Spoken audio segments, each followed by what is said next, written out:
राधे राधे, हरे कृष्ण, हर हर महादेव। प्रिय श्रोताओं, आप सभी का दिन शुभ हो। आज दिनांक है 22 अगस्त और आज आप सुनने वाले हैं श्रावण मास महात्म्य का 22वां अध्याय। और उससे पहले आप सभी का मैं धन्यवाद करूंगी, अपने सभी जो भी आपने मेरी कथाओं को सुना है। अब आप सुनिए भगवान शिव का ध्यान करते हुए भगवान शिव की महिमा। आप सभी जानते हैं कि भगवान शिव एक नाम पशुपति भी इनका नाम पड़ा, तो पशुपति नाम भगवान शिव का क्यों पड़ा? भगवान शिव इतने करुणा और दयालु में हैं। वे जिस रथ पर भगवान शिव सवार होने लगे वह सदैव सर्व दिव्यमान रथ था। उसकी शोभा कैसी थी? भगवान शिव ने गणेश जी का पूजन किया, त्रिपुर दाव को गए, लेकिन मैं दानव फिर भी त्रिपुर से जीवित बचकर निकल गया। यह अब कैसे हुआ? चलिए आज आप सनत कुमार की महिमा का गान करते हुए आज की इस पावन और पवित्र मंगलकारी कथा का श्रवण करिएगा। सनत कुमार से कहा, हे सनत कुमार, अब मैं तुमसे शनिवार के व्रत की विधि कहूँगा, जिसके करने से मनुष्य को मदनता नहीं आती, अर्थात गरीबी नहीं आती। श्रावण मास में शनिवार के दिन 3 देवताओं श्री नरसिंह, श्री हनुमान जी तथा श्री शनि का आचमन करना चाहिए। दीवार या फिर खंबे पर नरसिंह जी की मूर्ति बनाकर, अर्थात मूर्ति लिखकर चित्रित करके लक्ष्मी सहित जगतपति नरसिंह को हल्दी सहित चंदन, नीले तथा पीले फूलों द्वारा आचमन करना चाहिए। खिचड़ी तथा हाथी सांड के नैवेद्य का भोग लगाना चाहिए। आप भी अर्थात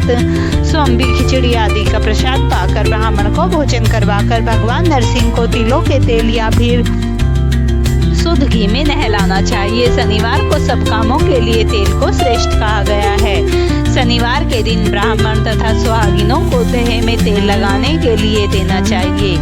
शनिवार को स्वयं सपरिवार तेल में लगाकर स्नान आदि से पवित्र होकर उड़द की दाल के चीजों का भोग लगाने के लिए तैयारी करनी चाहिए। इससे शनिदेव प्रसन्न होते हैं। इस प्रकार श्रावण मास के 4 शनिवारों की शनि का व्रत करना चाहिए। ऐसा करने से मनुष्य के घर में मकान, आवास, धन धान्य में वृद्धि होती है और निसंतान को पुत्र की प्राप्ति होती है। इस संसार में हर प्रकार का सुख भोग कर अंत में उसे वैकुंठ की प्राप्ति होती है। भगवान नरसिंह के वर तथा प्रसाद के रूप में उनसे दिवंगत अपनी सुंदर कीर्ति होती है। हे सनत कुमार, मैंने तुम्हें भगवान नरसिंह का उत्तम व्रत बतलाया है। इस तरह मनुष्य को शनि का व्रत करना चाहिए। अब मैं तुम्हें शनि के व्रत से संबंध बतलाऊंगा, ध्यान पूर्वक सुनो। एक लंगड़े ब्राह्मण या उनके न मिलने से अन्य ब्राह्मणों को तेल का मार्ग गम पानी में उड़द की दाल, खिचड़ी या फिर अन्य सामग्री को बनवाकर भोजन कराना चाहिए और पदार्थ तेल, लोहो, तिल, कंबल तथा उड़द की दाल का दान देना चाहिए। ऐसा करने से शनिदेव प्रसन्न होते हैं। अब आप सुनिए आज का महात्म। आज की महात्म कथा का श्रवण कीजिए। के दुख के कारण व्रत क्या करता था? यह प्राचीन काल की बात है। कुंडिना नामक एक भव्य नगर हुआ करता था और उस नगर के अंदर धर्मपाल नाम का एक धनी व्यापारी रहता था। वह सदैव धर्म का पालन करने वाला, नैतिकता और मूल्यों के साथ जीवन व्यतीत करने वाले व्यापारी थे। उनकी पत्नी भी अत्यंत निष्ठावान और गुणी स्वभाव की थी। वे दोनों ही एक आदर्श दंपति थे। उनके जीवन में हर प्रकार की प्रसन्नता, संपत्ति और ऐश्वर्य था। बस एक ही बात की कमी थी कि कोई संतान नहीं थी। इतना सब कुछ होने के बाद भी उनके घर में छोटे से शिशु की किलकारी अभी तक नहीं गूंजी थी और इसी बात का बड़ा ही गहरा दुख हो रहा था। अपने इस कष्ट का निवारण करने के लिए उन्होंने अनेक प्रयास किए, लेकिन वे सभी प्रयास निष्फल रहे। अब एक दिन एक सन्यासी उनके घर आते हैं भिक्षा मांगने के लिए। वे सन्यासी अवधूतों के वस्त्र धारण किए हुए थे और कुछ समय तक प्रतिदिन उनके द्वार पर आकर भिक्षा मांगते। उनके गले में सदैव रुद्राक्ष की एक माला बनी रहती थी और धर्मपाल वेश्य की पत्नी प्रतिदिन प्रेम पूर्वक श्रद्धा के साथ उन्हें भिक्षा अर्पण किया करती थी। अब एक दिन धर्मपाल की पत्नी ने सोचा कि अगर वह चुपके से इस सन्यासी को कुछ सोना या सुवर्ण प्रदान करे तो शायद इस पुण्य कर्म के प्रभाव से उसके पुत्र की प्राप्ति हो सकती है। इस प्रकार सोचकर अपनी पति की सहमति लेकर धर्मपाल की पत्नी ने उस सन्यासी के भिक्षा पात्र में भोजन के साथ साथ स्वर्ण भी रख दिया। हालांकि उनकी पत्नी को इस बात का कुछ नहीं पता कि जो भिक्षु सन्यासी थे उन्होंने अपरिग्रहण कर लिया और व्रत किया। वे कभी भी धन ग्रहण नहीं करते थे और ना ही उसे स्पर्श करते थे। अब इसीलिए जब धर्मपाल की पत्नी ने अज्ञानतावश अपने भिक्षा पात्र में सुवर्ण पाया तो उनके इस व्रत का संकल्प टूट गया और यह देखकर वे सन्यासी अत्यंत क्रोधित हो गए। उन्होंने सन्यासी को श्राप और प्रायश्चित का मार्ग देखा। धर्मपाल की पत्नी को श्राप देते हुए कहा कि तुम दोनों पति पत्नी आजीवन निसंतान रहोगे। अब ऐसा भयंकर श्राप सुनकर दोनों पति पत्नी अत्यंत चिंतित और दुखी हो गए। उनकी आंखों से अश्रुधारा बहने लगी। तो पहले वे ही निसंतान का कष्ट भुगत रहे थे और ऊपर से सन्यासी के द्वारा मिला हुआ एक और श्राप वे दोनों सहन कर पा रहे थे। वे दोनों अत्यंत रोते हुए कुर्दन करते हुए उस भिक्षु सन्यासी के चरणों में गिर पड़े, उनसे क्षमा याचना करने लगे और अपने उद्देश्य के बारे में उन्होंने उसे बताया कि वास्तव में उस भिक्षु सन्यासी को प्रसन्न करने के लिए पुण्य फल अर्जित करना चाहते थे जिससे कि उन्हें संतान प्राप्त हो और उन्हें इस भिक्षु सन्यासी के अपरिग्रहण व्रत के बारे में पता नहीं था। इस प्रकार लंबे समय तक अनुनय विनय करने के बाद वे भिक्षु सन्यासी शांत हो गए और फिर उन्होंने धर्मपाल की पत्नी को आदेश दिया कि आप प्रत्येक श्रावण मास के मंगलवार के दिन आने वाले मंगलागौरी व्रत का पालन कीजिए। भगवान शिव और माता पार्वती की कृपा से इस व्रत के प्रभाव से आपको संतान प्राप्ति होगी। धर्मपाल की पत्नी ने भी पूर्ण श्रद्धा और नियमों का पालन करते हुए उस सन्यासी के द्वारा कहे अनुसार मंगलागौरी व्रत का आरंभ कर दिया और उनकी पवित्र श्रद्धा प्रसन्नता होकर देवी पार्वती ने भगवान शिव से इस दंपति को पुत्र प्रदान करने का आशीर्वाद देने की प्रार्थना की। उसी रात धर्मपाल ने अपने स्वप्न में दिव्य शक्ति का दर्शन किया। उस दिव्य वाणी ने कहा, हे धर्मपाल, निकट के जंगल में एक आम का वृक्ष है और उस वृक्ष के नीचे भगवान गणेश की पवित्र प्रतिमा स्थापित होगी। उस पेड़ से एक आम तोड़कर ले आओ और अपनी पत्नी को खिलाओ। ऐसा करने से तुम दोनों को अवश्य ही एक आदर्श पुत्र की प्राप्ति होगी। प्रातः काल होते ही धर्मपाल ने अपनी पत्नी को यह सपना कह सुनाया और फिर वह उसे आम के पेड़ को ढूंढते हुए जंगल में जा पहुंचा। जंगल में लंबे समय तक इधर उधर भटकते हुए से कोई पेड़ नहीं मिला। लंबे समय तक ढूंढने के बाद जब चिंताग्रस्त हो चुका था और एक स्थान पर बैठ गया, उसी क्षण उसे दूर से एक आम का पेड़ दिखाई दिया। उसके नीचे गणेश जी की मूर्ति थी। धर्मपाल ने प्रसन्नता पूर्वक उस पेड़ में लगे हुए आम को तोड़ने का प्रयास किया, लेकिन वह पेड़ बहुत ऊपर था। उस आम तक वह पहुंच नहीं पा रहा था। इसीलिए उस आम को गिराने के लिए उसने पत्थर फेंकना शुरू कर दिया।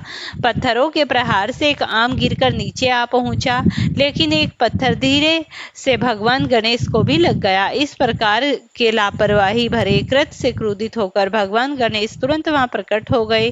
गणेश जी को अपने सामने देखकर धर्मपाल अत्यंत आश्चर्यचकित रह गया, स्तब्ध रह गया, कुछ ही नहीं बोल पाया और पहले वह बोल पाए। क्रोधित गणेश जी ने उनसे कहा, अरे मूर्ख, अपनी स्वार्थ परक इच्छा की पूर्ति के लिए तूने आम तोड़ने के लिए मुझे पत्थर का प्रहार किया।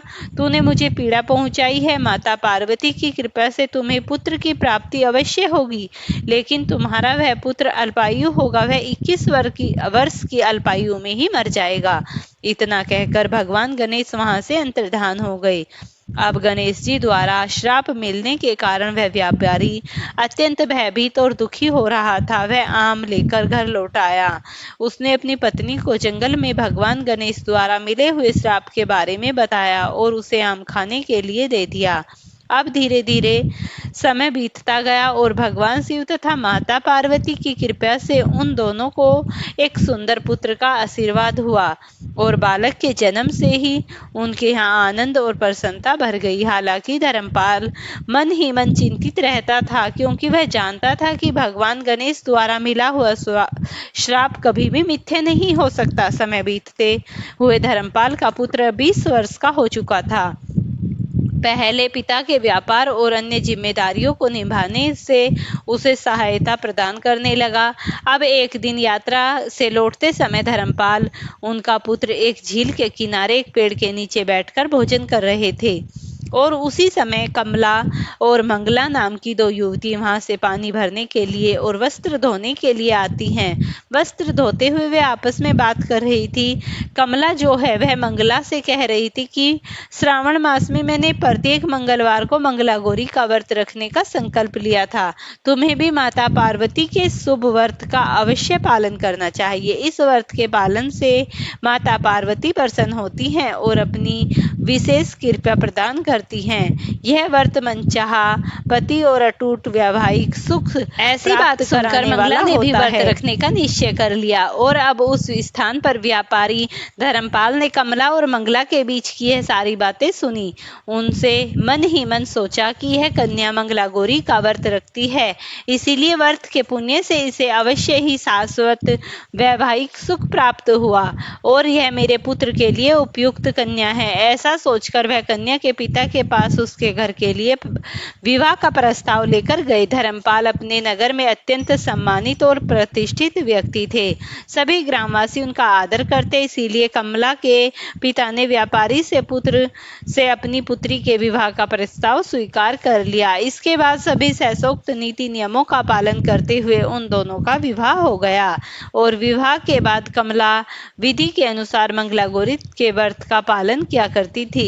कमला की भक्ति और आस्था से प्रसन्न होकर देवी पार्वती सौपन में प्रकट हुई, अटूट सुख और प्राप्त उनसे होगा। कहा, पुत्री तुम्हारी भक्ति लेकिन से तुम्हारे अत्यंत पति प्रसन्न की हूँ। अल्प आयु है। आने वाले महीनों के किसी मंगलवार को एक विषैला सर्प तुम्हारे पति का व्रत करने के लिए आएगा।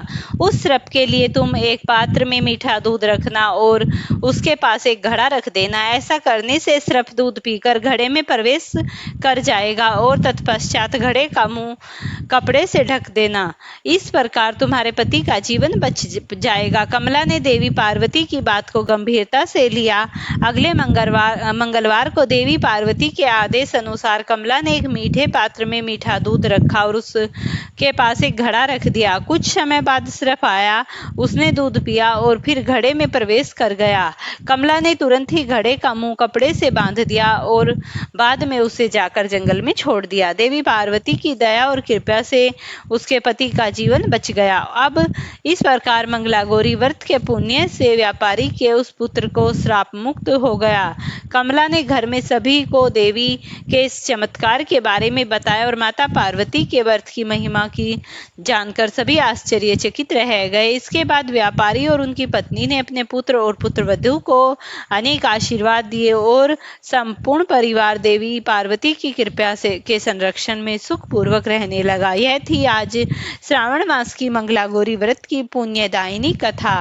प्रिय भक्तों, अगर आपको ये कथा पसंद आई हो तो इसे लाइक शेयर करना, चैनल पर नए हैं तो चैनल को सब्सक्राइब